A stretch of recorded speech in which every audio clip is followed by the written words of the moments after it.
Good morning, MacLaren. Today is Friday, April 10th, 2020. The weather today, sun and clouds mixed, high around 65 degrees Fahrenheit. Note that we are projected to get some snow and rain starting Sunday and into next week. The sun rose this morning at 6:39 a.m. and will set at 7:25 p.m. On this date, April 10th, in the year 837, Halley's Comet made its closest approach ever to planet Earth. It was recorded by astronomers in China, Japan, Germany, the Byzantine Empire, and the Middle East. Also on this date, April 10th, just last year, 2019, scientists announced that they had taken the first ever image of a black hole located in the center of the M87 galaxy. Today is Good Friday. This is a Christian holiday that commemorates the crucifixion of Jesus. It is observed during Holy Week as part of the Paschal Triduum. The Friday before Easter Sunday may coincide with the Jewish observance of Passover.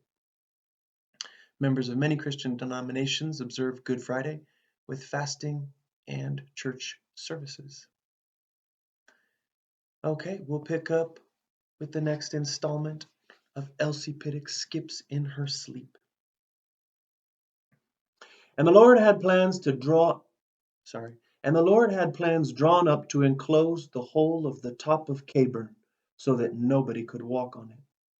This meant that the people must trudge miles round the base as they passed from place to place. The Lord gave out that he needed Mount Caburn to build great factories on. The village was up in arms to defend its rights. Can he do it?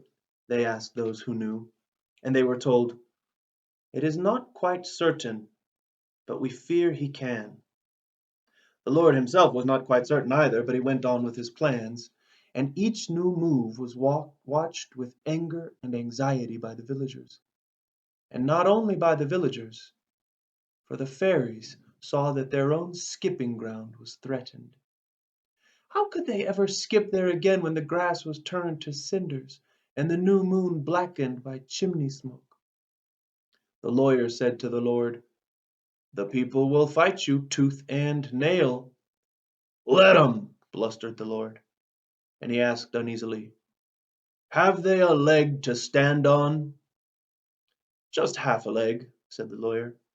It would be as well not to begin building yet, and if you can come to terms with them, you'd better. The Lord sent word to the villagers that though he undoubtedly could do what he pleased, he would, out of his good heart, restore to them a footpath that he had blocked, if they would give up all pretensions to Caburn. Footpath indeed, cried stout John Maltman among his cronies at the inn. What's a footpath to Caburn? Why, our mothers skipped there as children, and our children skip there now, and we hope to see our children's children skip there. If Caburn top be built over, 'twill fair break my little Ellen's heart. Ay, and my Marjorie's, said another. And my Mary's and Kitty's, cried a third.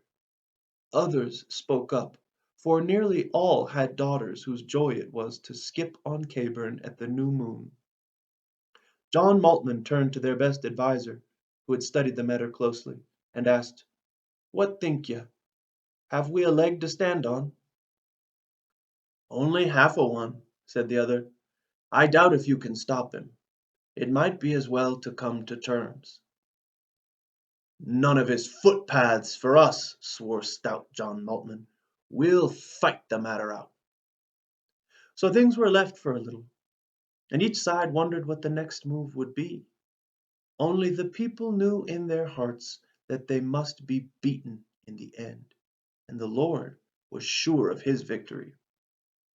So sure that he had great loads of bricks ordered, but he did not begin building for fear the people might grow violent, and perhaps burn his ricks and destroy his property. The thing he did was to put a wire fence round the top of Caburn, and set a keeper there to send the people round it. The people broke the fence in many places, and jumped it, and crawled under it, and as the keeper could not be everywhere at once, many of them crossed the down almost under his nose. One evening, just before the new moon was due, Ellen Maltman went into the woods to cry, for she was the best skipper under Mount Tabor, and the thought that she would never skip there again made her more unhappy than she had ever thought she could be. While she was crying in the dark, she felt a hand on her shoulder, and a voice said to her, "Crying for trouble, my dear? That'll never do."